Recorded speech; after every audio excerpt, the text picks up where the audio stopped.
Hello everyone, welcome to my YouTube channel. This is my third lecture on C language. In this lecture, I will discuss about history and applications of C language. उससे पहले देखते हैं कुछ fact about C. तो start करती हूँ मैं. सबसे पहला टॉपिक मैंने लिया है फैक्ट अबाउट C कि C के बारे में कुछ ऐसी बातें हैं जो आपको पता होनी चाहिए. फर्स्ट है C was invented to write an operating system called Unix. Unix को लिखने के लिए हमें C लैंग्वेज की कोडिंग की ज़रूरत पड़ती है. सेकंड है C was successor of B language. जैसे हम हिस्ट्री पढ़ेंगे तो उसमें पहले B लैंग्वेज आई थी, उसके बाद C लैंग्वेज आई थी, तो इसलिए हम C लैंग्वेज को B लैंग्वेज का सक्सेसर बोलते हैं. Which was introduced around the early 1970s. The Unix operating system was totally written in C language. ये मैंने आपको फर्स्ट पॉइंट में भी बताया था. Today, C is the most widely used and popular system programming language. Most of the state-of-the-art software have been implemented in using C. ज़्यादातर software जो develop होते हैं वो C लैंग्वेज को ही यूज़ करके होते हैं. Today's most popular Linux operating system, RDBMS, etc. ये सारे C लैंग्वेज में ही इन्वेंटेड हैं. नेक्स्ट टॉपिक है write a program to print hello world using C programming. मैंने कल आपको स्ट्रक्चर करवाया था, स्ट्रक्चर ऑफ C प्रोग्राम, तो ये उसका एग्जाम्पल है. Just to give you a little example about C programming, I am going to give you a small conventional C programming hello world program. ये हम सिंपल प्रोग्राम बनाएंगे बिल्कुल basic, जिसमें हम सिर्फ हेलो वर्ड को प्रिंट करवाना चाहते हैं. तो इसका एग्जांपल देख लीजिए. सबसे पहली लाइन में मैंने लिखा है #include stdio.h. मैंने बताया था स्ट्रक्चर में सबसे पहला होता है हेडर फाइल इंक्लूड करना, तो हमने stdio.h हेडर फाइल इंक्लूड कर दी है. सेकेंड लाइन है इंट मेन प्रोग्राम स्टार्ट करना है हमें. इंट मेन, फिर उसके बाद ब्रैकेट ओपन किए हैं, क्लोज़ किए हैं, और नेक्स्ट लाइन में फिर से एक ब्रैकेट ओपन किया है. उसमें मैंने स्लैश लगा के स्टार लगा के लिखा है my first program in C. इसका मतलब, और लास्ट में फिर से स्टार लगा के डिवाइड का साइन लगाया है. तो इसका मतलब क्या है, ये जो आगे पीछे मैंने साइन लगाए हैं कि ये हमारा कॉमेंट है, कॉमेंट सेक्शन है. कमेंट का मतलब ये है कि इसके बीच में हम कुछ भी लिखेंगे वो हमारे प्रिंट नहीं होगा, बट सिर्फ हमें याद रखने के लिए है. नेक्स्ट लाइन आ गई print F hello double quotes में कॉमा, फिर उसके बाद वर्ड, फिर /n, उसके बाद डबल कोट क्लोज कर दिए और ब्रैकेट क्लोज कर दिया, सेमीकोलन लगा दिया. नेक्स्ट लाइन में लिखा हमने रिटर्न 0, क्योंकि मैंने इंट मेन लिया था ऊपर, तो इसलिए हमें कुछ रिटर्न कराना था. जब हम कुछ रिटर्न नहीं करा सकते तो हम वहाँ पे रिटर्न 0 लिखवा देते हैं. ठीक है. प्रिंट एफ वाली जो लाइन थी वो बॉडी में काउंट होगी, और उसके बाद जो रिटर्न 0 वाली है तो वो रिटर्न स्टेटमेंट थी जो आपका स्ट्रक्चर था उसके अकॉर्डिंग. ठीक है. तो ये हमारा एक सिंपल प्रोग्राम हुआ. इसका आउटपुट सिंपल आएगा हेलो वर्ड. नेक्स्ट है application of C programming. C was initially used for system development work, particularly the programs that makes up the operating system.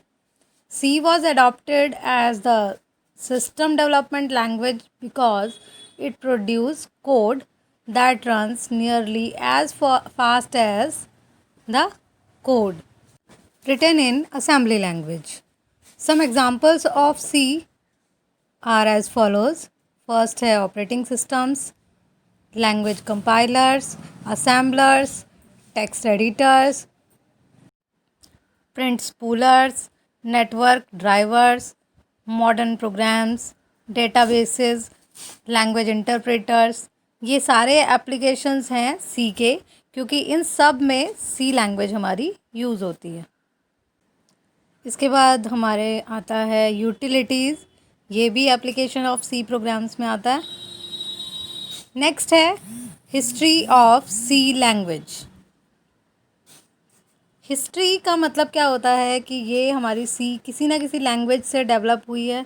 ये तो है नहीं कि स्टार्टिंग में सी ही आ गई, इससे पहले भी काफ़ी लैंग्वेजेस थी जिनमें कुछ ना कुछ प्रॉब्लम्स थी, जिनको दूर करते हुए लास्ट में हमारे पास सी लैंग्वेज आई। तो अब हम पढ़ेंगे history of C language. The base of father of programming language is ALGOL. ALGOL. ALGOL. It was first introduced in 1960. ALGOL was used on a large basis in European countries. ALGOL introduced the concept of structured programming to develop community. सबसे पहले हमारे पास ALGOL language I जो कि European countries में use होती थी। और सबसे पहले जो कंसेप्ट आया था हमारे पास स्ट्रक्चर्ड प्रोग्रामिंग का, मैंने आपको स्ट्रक्चर पढ़ाया है सी का। तो स्ट्रक्चर जब भी हम किसी चीज़ का देखते हैं तो उसका बेस क्या है, एल्गोल। एल्गोल से ही स्ट्रक्चर्ड प्रोग्रामिंग की शुरुआत हुई थी। अब इसके बाद आई BCPL language. In 1967 a new programming language was announced called BCPL, which stands for Basic Combined Programming Language. BCPL was designed and developed by Martin Richard, especially for writing system softwares. शुरू में system softwares को लिखने के लिए जो language use हुई थी वो थी BCPL। मार्टिन रिचार्ड ने इसको लिखा था। It was the era of programming languages just after 3 years। Programming languages का टाइम था वो, तो इसलिए एक के बाद एक प्रोग्रामिंग लैंग्वेजेस डेवलप हो रही थी। उसके बाद 1970s में हमारे पास अनदर लैंग्वेज आई जिसको हमने बी लैंग्वेज बोला, जो हमारी कैन थॉमसन ने बनाई थी। ठीक है। It was created using Unix operating system eight AT&T Bell Laboratories. Both BCPL and B language was system programming languages. जितनी भी यहाँ पे मैं हिस्ट्री में आपको लैंग्वेजेस बता रही हूँ सारी प्रोग्रामिंग लैंग्वेजेस हैं। इसके बाद 1972 में हमारे पास आई language C. A great computer scientist Dennis Ritchie create a new programming language called C at that same lab, which was Bell Laboratories. It was created from ALGOL, BCPL and B programming languages. C programming language contain all the features of these previous languages and many more additional concepts that make it unique from other languages. So this is all about the history of C programming. In the next lecture, we will discuss about character sets, which is the another next topic of your syllabus. For more videos, please like, share and subscribe the channel. Thank you.